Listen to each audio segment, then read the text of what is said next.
ପ୍ରଥମେ ତ ପ୍ରାୟ 10ଟା ପାଖାପାଖି ଥାନାରୁ ହିଁ ଚାଉଳିଆ ଥାନାରୁ ହିଁ ଫୋନ୍ ଆସିଥିଲା ଯେ ଏମିତି ଥାନା ଭିତରେ ତାଙ୍କ ରେଷ୍ଟ ରୁମ୍ ଭିତରେ ଗୋଟେ ଏମିତି ଅଘଟଣ ଘଟିଯାଇଛି, ଆପଣ ଆସିକି ଥାନାରେ ପହଞ୍ଚନ୍ତୁ। ଆମେ ସେ ଥାନାରେ ପହଞ୍ଚିବା ପୂର୍ବରୁ ସେ ଏସ୍ସିବିକୁ ତାଙ୍କୁ ସ୍ଥାନାନ୍ତରିତ କରାଯାଇଥିଲା। ଆପଣ ପହଞ୍ଚିବା ପୂର୍ବରୁ ବଡି ନେଇ ପଳେଇଥିଲେ? ହଁ। ଆପଣଙ୍କୁ ଅପେକ୍ଷା କଲେନି ଯେ କୋଉ ଅବସ୍ଥାରେ ଆପଣଙ୍କର ବଡିଟା ଅଛି? ନାଇଁ, ଲାଇଫ୍ ରିସ୍କ ଅଛି, ସେଥିପାଇଁ ସେ ନେଇଯିବାଟା ଉଚିତ ମନେ କରିଥିଲେ। ଆଚ୍ଛା, ସେଠି ନେଇଗଲା ପରେ ତାପରେ ଆପଣ କୋଉଠି ଭେଟିଲେ ଯାଇକି ଏସ୍ସିବିରେ? ଏସ୍ସିବିରେ।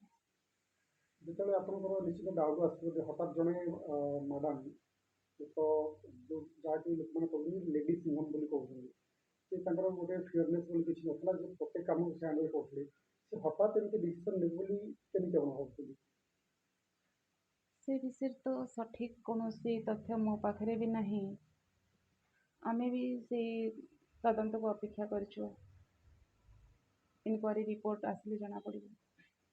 ଯେ ଯଦି ମ୍ୟାଡ଼ାମଙ୍କର କିଛି ତାଙ୍କର ମାଇଣ୍ଡରେ କିଛି ଅଲଗା ପ୍ରକାର ଚିନ୍ତାଧାରା ଥିଲା ତ ସେ ତାହେଲେ ଲୋକମାନେ ତାଙ୍କ ଅଫିସରେ କାମ ଦେଇକି ଯାଉଛନ୍ତି ଯେ ମୁଁ ଆସିଲା ବେଳକୁ ଏ କାମ ସବୁ ହେଇସାରିଥିବା ଦରକାର, ଏମିତି କହିକି ଯାଉଛନ୍ତି କିନ୍ତୁ ଆଉ ଫେରୁନାହାନ୍ତି, ତ ଏଇଠି କୋଉଠି ନା କୋଉଠି ନିଶ୍ଚିତ ଭାବରେ ଆପଣଙ୍କୁ ସନ୍ଦେହ ଆସୁନି? ନାଇଁ, ସନ୍ଦେହ ତ ନିଶ୍ଚିନ୍ତ ଆସୁଛି, ସେଥିପାଇଁ ତ ଆମେ ଅପେକ୍ଷା ହିଁ କରିଛୁ ଇନକ୍ୱାରି କ'ଣ ହେଉଛି, ଯେହେତୁ ପ୍ରଶାସନଙ୍କ କ୍ଷେତ୍ରରେ ଏସବୁ ଜୋରଦାର ଚାଲିଛି, ତଦନ୍ତ ଚାଲିଛି, ତେଣୁକରି ଆମେ ବି ସେଇ ଅପେକ୍ଷାରେ ଅଛୁ। ନ ଆସିବା ପର୍ଯ୍ୟନ୍ତ ଆମେ କୌଣସି ସତ୍ୟତା କହିପାରିବୁନି। ତାଙ୍କ ଦେହରେ ଯୋଉ ଯଦି ସେ ସୁଇସାଇଡ୍ କରିଥିଲେ, ଯଦି ତାଙ୍କ ଦେହରେ ଯୋଉ ଚିହ୍ନ ଗୁଡ଼ା ଆସିଥିଲା ତ ସେଗୁଡ଼ା ସବୁ କେମିତି ଆସିଲା ଭଳି ଆପଣ ଭାବୁଛନ୍ତି? ଆଜି ତ ତାଙ୍କର ପିଏମ୍ ରିପୋର୍ଟ ରିଲିଜ୍ ହେଇଛି, ସେ ରିପୋର୍ଟରେ ଲିଗାଚର ମାର୍କସ୍ ବିଷୟରେ ହିଁ ଲେଖାଯାଇଛି, ଆଉ ବିଶେଷ କିଛି ସେଥିରେ ନାହିଁ। ତେଣୁକରି ସେ ଯେଉଁ ଏକ୍ସଟ୍ରା ମାର୍କସ୍ ସବୁ ରହିଛି ତାର କେମିକାଲ ଆନାଲିସିସ୍ ସବୁ ପେଣ୍ଡିଙ୍ଗ ଅଛି ବୋଲି ମଧ୍ୟ ରିପୋର୍ଟରେ ରହିଛି, ତାର ଅଧିକ ଇନକ୍ୱାରି କଲା ଜଣାପଡ଼ିବ। ଆମେ ତାର ଅଧିକ ଇନକ୍ୱାରି କରାଯିବା ପାଇଁ ମଧ୍ୟ ଜଣାଇକି ଆସିଛୁ। ଆପଣଙ୍କୁ ପ୍ରଶାସନ ତରଫରୁ କୋଉ ପ୍ରକାର ପ୍ରତିଶ୍ରୁତି ମିଳିଛି ଯେ ଯୋଉଟାକି ପ୍ରକୃତରେ ଆପଣ ଜଷ୍ଟିସ୍ ମିଳିବ ବା ପ୍ରଶାସନ ତରଫରୁ ଯାହା କୁହାଯାଉଛି ପୁଣି ସତ କୁହାଯାଉଛି ବୋଲି? ପ୍ରତିଶ୍ରୁତି ନାହିଁ, ଯେହେତୁ ସେ ଡିପାର୍ଟମେଣ୍ଟରୁ ସେ ଗୋଟେ ଦକ୍ଷ ପୋଲିସ ଅଫିସର ଥିଲା, ତେଣୁକରି ବିଶ୍ୱାସ ଅଛି ତାର କାର୍ଯ୍ୟଦକ୍ଷତାକୁ ଭିତ୍ତି କରି ନିଶ୍ଚିନ୍ତ ପ୍ରଶାସନିକ କ୍ଷେତ୍ରରେ ତାକୁ ଜଷ୍ଟିସ୍ ଦେଇପାରିବେ। ଏବେ ଗୋଟେ କଥା ଗୋଟେ ସାମ୍ନାକୁ ଆସୁଛି, ହଠାତ୍ ସେ ସେଠିକି ଯାଆନ୍ତିନି, ସେ କ୍ୱାର୍ଟରକୁ ଯାଆନ୍ତିନି, ସେଦିନ ହଠାତ୍ ଏମିତି କ'ଣ କାମ ପଡ଼ିଲା ଯେ ସେ କ୍ୱାର୍ଟରକୁ ସେ ପଳେଇଲେ ସେଠି ରହିବା ପାଇଁ ରାତିରେ, କିନ୍ତୁ ଆଉ ଫେରିଲେନି? ସେ ବିଷୟରେ ତ ମୁଁ ଅଧିକ କହିପାରିବିନି, ସେ ସେଠିକି ଯାଆନ୍ତିନି ନୁହେଁ, ସେଟା ତ ତାଙ୍କର ରେଷ୍ଟ ରୁମ୍ ଥିଲା, ସେ ନିଶ୍ଚିନ୍ତ ଯାଉଥିବେ, କିନ୍ତୁ ସେଦିନ ସେ ରହିବା ପୂର୍ବରୁ ରହିନଥିଲେ, ସେ ତ ବହୁତ ଶୀଘ୍ର ହିଁ କାମ ଦେଇକି ଜଷ୍ଟ ଉପରକୁ ଯାଇଥିଲେ ବୋଲି ଆପଣ ଜଷ୍ଟ ପୂର୍ବରୁ କହୁଥିଲେ, ତେଣୁକରି ସେ ଫେରି ନଥିଲେ, ତେଣୁକରି ସେ ତ ଆମର ସନ୍ଦେହ, ଆମର ବି କ'ଣ ବି ତା ଭିତରେ ଥାଇପାରେ। ତ ଆପଣ ତାଙ୍କ କ'ଣ ଭାବନ୍ତି, ହତ୍ୟା ବୋଲି ଭାବୁଛନ୍ତି ନା ଆତ୍ମହତ୍ୟା? ସେମିତି କିଛି ବି ବର୍ତ୍ତମାନ ଆମେ କହିପାରୁନୁ, ଅପେକ୍ଷା କରୁଛୁ ତାର ରିପୋର୍ଟ କ'ଣ ଅଧିକ ଆସୁଛି ଜାଣିବା ପାଇଁ, କିନ୍ତୁ ଯାହା ଲିଗାଚର ମାର୍କସ୍ ତାର ଆଜି ପିଏମ୍ ରିପୋର୍ଟରୁ ଆସିଛି, ଅଧିକ ଇନକ୍ୱାରିରୁ ଜଣାପଡ଼ିବ। ବ୍ୟୁଟି ମ୍ୟାଡ଼ାମଙ୍କର କାହା ସହିତ ମାନେ ଏମିତି ଲଭ୍ ରିଲେସନ୍ ଥିଲା କି? ସେ ତ ମ୍ୟାରେଡ୍ ଥିଲା, ବର୍ତ୍ତମାନ ପାଇଁ ଆମ ପାଖରେ ସେମିତି କିଛି ନାହିଁ, ସେ ତା ପରିବାର ସହିତ ଭଲରେ ଥିଲା, ସେମିତି କୌଣସି ଡିସ୍କସନ୍ ଆମ ଭିତରେ କେବେ ହେଇନି କିମ୍ବା କୌଣସି ତଥ୍ୟ ଆମ ପାଖରେ ନାହିଁ, ଯେ ଆମେ ଯେତିକି ଜାଣିଛୁ ସେ ତା ଫ୍ୟାମିଲିରେ ଠିକ୍ ଥିଲା। ସେ ଜଣେ ଯୋଉଟା ସୋସିଆଲ ମିଡ଼ିଆରେ ଚର୍ଚ୍ଚା ହେଉଛି ଯେ ଜଣେ ଏସ୍ଆଇଙ୍କ ସହିତ ସେ ବହୁତ ସମୟ ଧରି କଥା ହୁଅନ୍ତି, ଏଇଟା କେତେ ଦୂର ସତ ଆପଣ ଜାଣିଛନ୍ତି ସେ ବିଷୟରେ? ଆପଣ ତ କହୁଛନ୍ତି ଏସ୍ଆଇଙ୍କ ସହିତ କଥା ହେଉଥିଲେ, କିନ୍ତୁ ସେ ଯେହେତୁ ପୋଲିସ ଡିପାର୍ଟମେଣ୍ଟରେ ଅଛି, ତାର କୋଉ ପୋଲିସଙ୍କ ସାଙ୍ଗରେ କୋଉ ତା ଡିପାର୍ଟମେଣ୍ଟର କାହା ସାଙ୍ଗରେ ତାର କ'ଣ କାମ ଥିବ ସେ ବିଷୟରେ ଆମେ ଅଧିକ କହିପାରିବୁନି।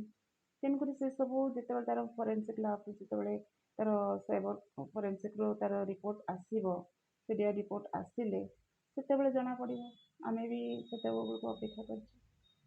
ଯଦି ସେ ମାନେ ଏବେ ଶୁଣିବାକୁ ମିଳୁଛି ଯେ ତାଙ୍କ ସହିତ ସେ ଏକା ଯାଇନଥିଲେ, ତ ଆଉ ଜଣେ ସ୍ତ୍ରୀ ଯାଇଥିଲା ଆଉ ଏଇଟା ଗୋଟେ ବିଧିବଦ୍ଧ ଭାବେ ତାଙ୍କୁ ହତ୍ୟା କରାଯାଇଛି, ଏ କଥାକୁ ଆପଣ କେମିତି ଗ୍ରହଣ କରୁଛନ୍ତି? ସେ ସବୁର ରେକର୍ଡିଂ ଦେଖିବାକୁ ପଡ଼ିବ। ବର୍ତ୍ତମାନ ପର୍ଯ୍ୟନ୍ତ ଆମେ ରେକର୍ଡିଂ ଦେଖିନୁ।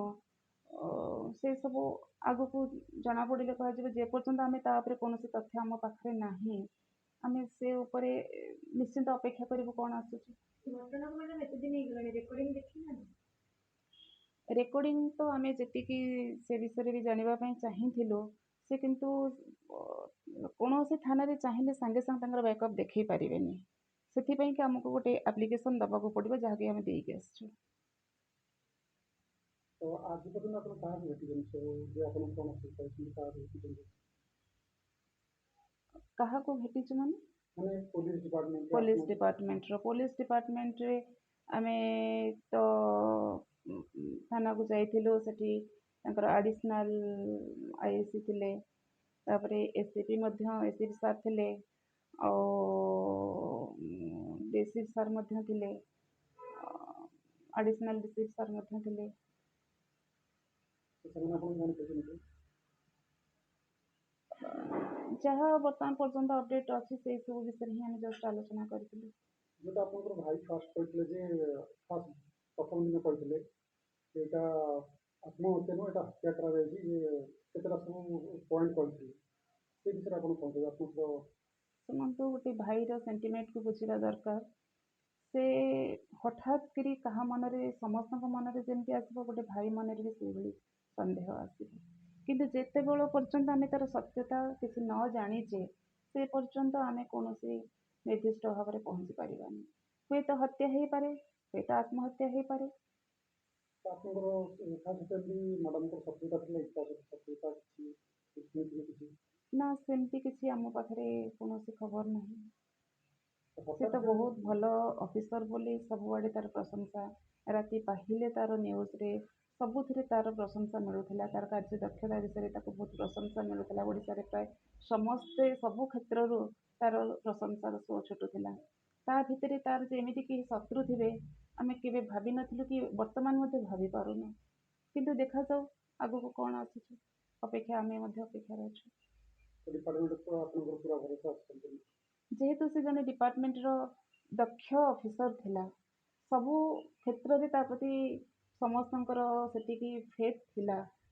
ତେଣୁକରି ସେଇଥିପାଇଁ କି ଆମେ ବିଶ୍ୱାସ ରଖୁଛୁ ଯେ ସେ ଡିପାର୍ଟମେଣ୍ଟର ଜଣେ ଦକ୍ଷ ଅଫିସର ପ୍ରତି କ'ଣ ହେଇଛି, ତା ପ୍ରତି କ'ଣ ତା ପାଇଁ ଜଷ୍ଟିସ୍ ନିଶ୍ଚିତ ଆମେ ତାଠାରୁ ମିଳିପାରିବ ତା ପାଇଁ।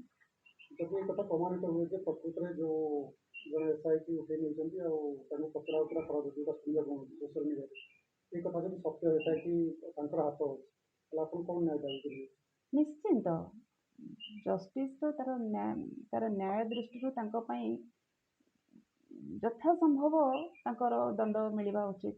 ସେ ଯିଏ ବି ହେଇଥାଉ, ଆଇନ ଦୃଷ୍ଟିରେ କେହି ବି ନିଜର ନୁହନ୍ତି ବା କେହି ବି ପର ନୁହନ୍ତି।